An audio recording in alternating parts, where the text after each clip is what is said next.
What's up, everybody? Welcome back to another Pitching Ninja's filthiest pitches of the day. I am Pitching Ninja, and I'm here with a flaming Will Leahey. What's happening, Will? Ninja, I'm not going to speak to that, but what I will speak to is yesterday made you just happy to be a baseball fan. Both sides of the ball, we had walk-off grannies, we had updates to the MVP race, Sale making the Rockies look like fools, Skenes getting in and out of jams. But most importantly, Ninja, we had the fastest strikeout of all time. It could only be one man. It's Ben Joyce.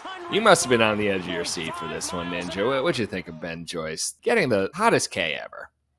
It was the hottest K ever. Fastest strike in the history of Major League Baseball, 105.5 miles an hour. You see the 106 on the screen. I will not be surprised if he throws a legit 106 at some point, either this year or next year. He's an absolute freaking unit, and he wears my nickname, the volunteer fireman. Well earned. Dude, this is absolutely ridiculous. Approaching the limits of what humans can do. I love it. Like, this gets me fired up to be on Earth. Yeah, it's pretty awesome. I mean, there's only been two faster pitches ever recorded, both by Aroldis Chapman, both thrown for balls. 106 has never appeared on screen. Like you said, pushing the limits of human achievement, Ninja. And that's what we're here for on the Pitching Ninja Show. Yeah, and I have, again, this is one thing that he worked for. Watch how fast he turns around to see how fast that pitch was, too, because he knew it. And you see this little look out of the side of his eye like, kind of a badass, aren't I? And Ben Joyce isn't that guy. Ben Joyce is a low-key dude. But yeah, he was pretty pumped up too, and I absolutely love to see it. Now for the rest of my whip around the league.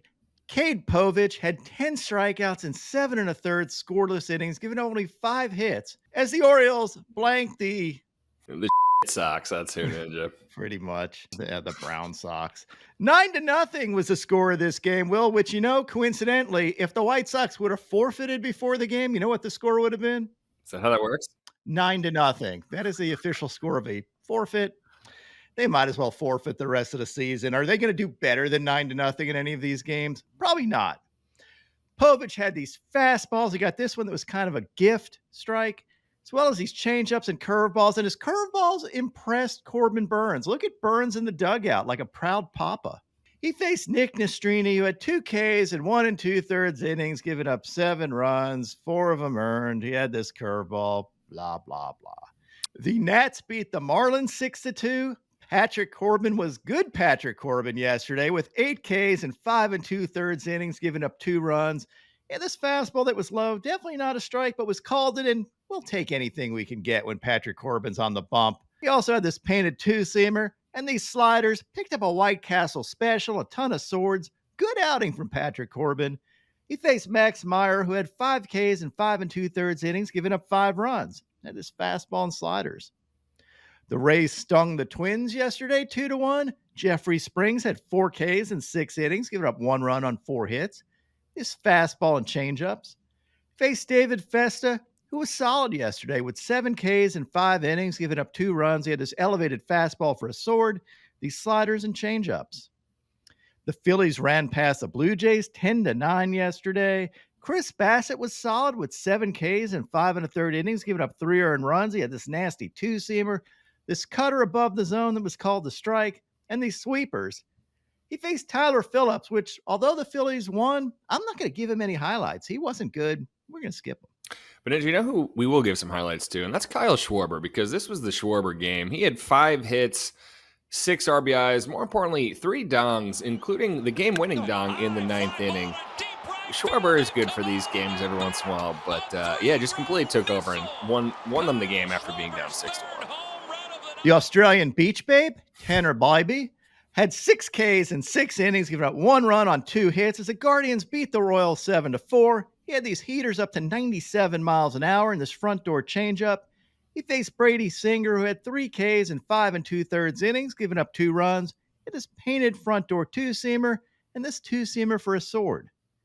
Steven Matz was back with 7 Ks and 4 2/3 innings, giving up 3 runs. The Cards flew past the Brewers 7-4. He had his fastball, changeup, and curveball. He faced Aaron Savali, who had 7 Ks and 5 innings, giving up 3 runs, and had this fastball, splitter, and curveball. The A's slipped past the Mariners 3-2. JT Ginn, former Mississippi State star, had 7 Ks in 6 innings, giving up 2 runs. He had these 2-seamers and sliders. He faced Luis Castillo, who had 5 Ks in 7 innings, giving up 2 runs. Really had some filthy changeups this game. The D-backs slithered past the Giants 8-7. Ryan Nelson had 9 Ks in 6 2/3 innings, giving up 2 runs. And these upper 90s fastballs, this changeup and slider for a sword. And mark my words, next year will be the breakout season for Ryan Nelson. He faced Kyle Harrison, who had 3 Ks in 2 2/3 innings, giving up 6 runs. These fastballs, including this painted fastball. Ryan Nelson is going to be a stud. He is showing all signs. I don't know if everybody's paying attention, but he's been really good. Walker F. and Buehler had 6 Ks in 5 innings, giving up 2 runs. He had this fastball, this dead zone cutter, and hammer curveballs as the Dodgers beat the Angels 6-2. He faced Reed Detmers, who was really good yesterday with 10 strikeouts and 6 innings, giving up 2 runs. He had these fastballs, sliders, and picked up a sword and the sweeper.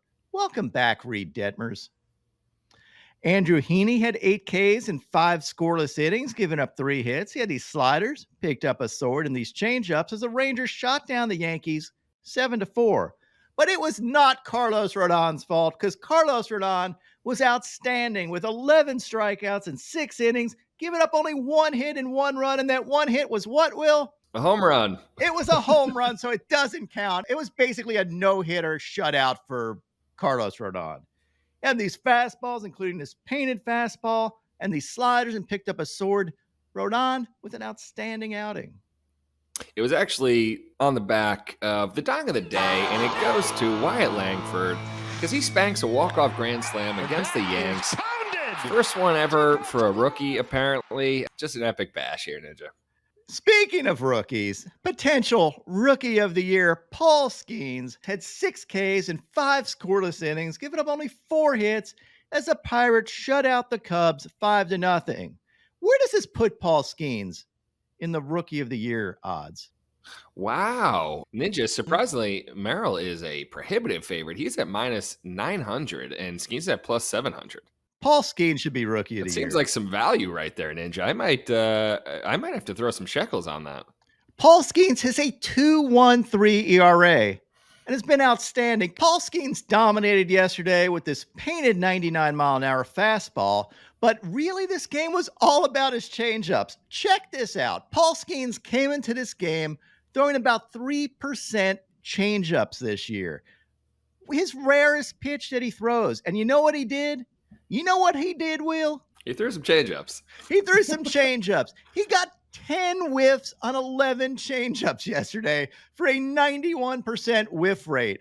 I had told you that my feeling about Paul Skenes is he just picks a pitch, a random pitch that he wants to dominate a game with. Yesterday, it was his changeup. And actually, when I asked him about it, he kind of said that was true. Like he worked on it in the bullpen, whatever felt good, he would throw a lot. And yesterday was his rare changeup that he decided to just over and over and over again dominate hitters. This game was also highlighted by this awesome incident here. Paul Skenes throws his fastball off the plate. Skenes gives it a little K-hop, tries to sell this pitch as a strike. Home plate umpire Doug Eddings gets his panties all in a wad over this, getting angry at Paul Skenes for showing him up. And he even yells at the dugout. I mean, come on. What is this? How many times a game do you see pitchers try to sell a strike by doing a little K-strut? Doug Eddings is just trying to make a point to the rookie. Paul Skenes' face here looked like a kid that got in trouble in class. I mean, look at his expression. And then he was like, oh, yeah, I get it. You're trying to haze me right here. All right, yeah, I'm with you. I mean, Skenes is not that dude. He is not a dude that is all cocky and all that. And for Eddings to do this, robo-umps would never. Skenes faced Kyle Hendricks, who had 5 Ks in 5 innings, giving up 2 runs. He had this fastball. I decided to match up Paul Skenes' changeup with Kyle Hendricks' fastball. And yes, Paul Skenes' changeup is faster than Kyle Hendricks' fastballs. The Mets put a hole in the Red Sox yesterday, 7-2. David Peterson just dominated the Red Sox. 11 strikeouts in 6 innings, giving up 1 run. Relied mostly on his fastballs. He had a 70% whiff rate on his four-seam fastball this game, picked up 14 whiffs on that fastball, as well as worked in that curveball. Peterson faced Cutter Crawford at 8 Ks in 6 innings, giving up 1 hit and 2 runs. He had these fastballs and, of course, his namesake cutters. Will, how did you feel about this?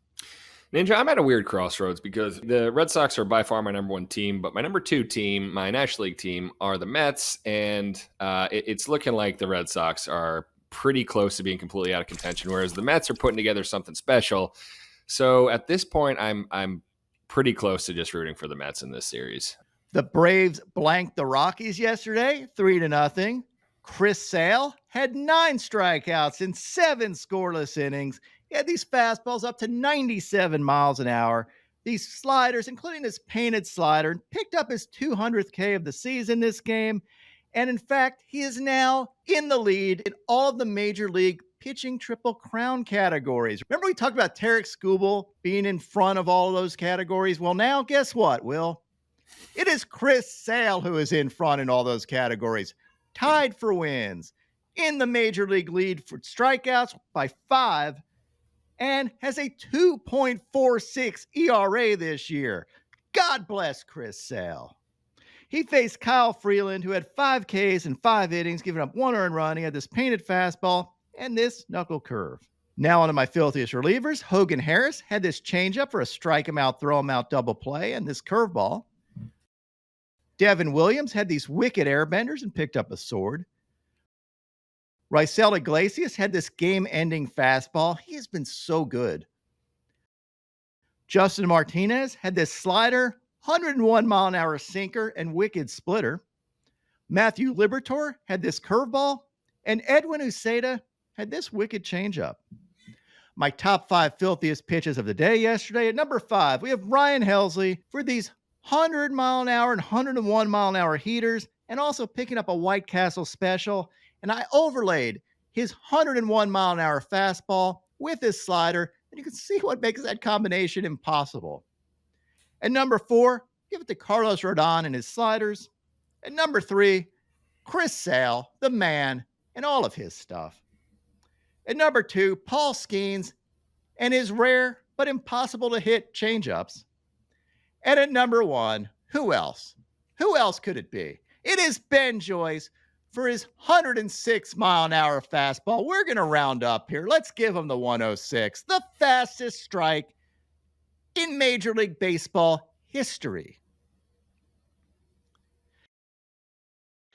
And now, my pitching ninja moment of Zen. You might remember this from the All-Star game, me talking to Chris Sale about his resting pitch face. Can you put that on a shirt, send it to the Atlanta clubhouse, and I will wear that? Well, here he is after the game. Chris Sale is a man of his word. He said he would wear the shirt, and he did.